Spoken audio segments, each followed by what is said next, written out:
Okay everyone, we're talking about the Mark 5 Mondeo 2 litre diesel again today. This is a little problem that seems to be reoccurring or getting more frequent, to say the least, especially when they get over 100,000 miles. So first off, I've got a couple guys come up here from London. Their car was going into reduced power mode, especially when they put their foot down in like a high gear. They had previously replaced one of their diesel fuel injectors. They'd had an injector leak-off test done somewhere else. One of the injectors was diagnosed as leaking off too much fuel back to the fuel tank. Fitted a new injector, the problem was still there. So they came here, I carried out an injector leak-off test. All the injectors were fine. The fuel filter was fine, couldn't fault the car. Now, to give you some kind of understanding how this works, you've got a high pressure fuel pump bolted to your engine. That's pumping fuel into a fuel rail and injectors. That pressure needs to be held in that fuel rail within certain limits. If you've got faulty injectors, which are weak or whatever, and they're leaking too much fuel back to the fuel tank, when you've got that engine under load, the fuel pump cannot physically hold the right amount of pressure in that fuel rail. Your actual fuel rail pressure switch, which is in the fuel rail, that detects the drop in pressure. That phones home to your ECU. The ECU flips out and says, we've got a problem here, let's put the car into reduced power mode. So anyway, the long and the short of it is, after I'd done a leak-off test for these guys, I was too busy, I had to get on, so they left. I never thought no more of it. A couple of days later, I get one of our taxis in. Same sort of thing. Car's going into reduced power mode when you put your foot down. I do an injector leak-off test. The injectors are fine. They're all leaking off, well within their limits, can't fault them. Now, if I go back to the days of the Mark 3 Mondeo, when the old common rail injection pumps were first fitted on the 2 litre Duratorques, I believe, it's the same thing then as it is now. Not a lot has really changed. You would do a leak-off test on the injectors, replace any injectors that were faulty. If none of the injectors were faulty, you would then be looking at the high pressure fuel pump would not be pumping enough. So what I've basically done is, on this taxi, as all the injectors seem to be fine, I'm now thinking to myself, we must have a problem with the high pressure fuel pump. So I've actually unbolted this little component on the pump, which I know is problematic. I just thought I'd check it. And lo and behold, guess what I found?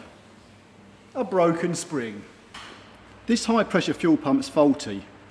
When they're off the car and you grab hold of this sprocket and you try and turn it, you'll probably find they're really tight to turn, then they go loose because you're compressing a spring in there. So what I'm going to do, drop the socket, I'm just going to take this piece off and show you what's actually gone wrong with this car. And by the way, you haven't got to remove this fuel pump in order to remove this. There's a few pipes on top of the engine, and I think there's a bracket at the back and a piece of foam that covers this pump. If you remove that, you can unbolt this on the actual car. But what's actually happened in the case with the taxi we have here, we get this out, the spring in here has broken. It is literally broken. And as you can imagine, with a broken spring, it's obviously not going to pump the fuel properly as it should be doing. The biggest annoyance of having a spring broken on this unit is I don't think you can buy this separate to the pump, and I've looked and I've asked around, but nobody seems to want to sell this. You have to buy, as what I can gather, the complete pump as a whole unit. And they're not cheap, you can take my word for that. So we got a second-hand pump from the scrapyard for about £80. The only downside to that is you've got to replace the entire fuel pump for something that could have been changed really easily. I do actually believe these little units are the weak part of these pumps, because I've never actually had a pump go faulty due to something in the actual main body of the pump. It's always been this little spring that's snapped. As I found a couple times already in the past, when the springs on them pumps break, the car just cuts out dead. It won't start again, that's it. But in this case, the spring was broken, but it wasn't broken completely enough to stop it pumping the fuel. So the car was still running, and in actual fact, you could drive that car around all day long and light throttle, and you would know there was nothing wrong with it. It drove absolutely perfectly fine. It was only when you put your foot down, it would actually go into reduced power mode because it obviously wasn't pumping enough fuel. So I'm just saying here, in future, if anyone gets this problem, if all your injectors are leaking off and they're perfectly fine, then there's a possibility it might be worth just removing that spring unit from the high pressure fuel pump and having a look. It only takes about 10-15 minutes to check it. Okay, just before I end this video, I was going to point one last fact out. These high pressure fuel pumps, they have to be timed up. This is something I've only just found out. So what I'm doing, I'm making another video on why they have to be timed up. It's due to recent events that have happened here that I found this out. So you can watch that video here.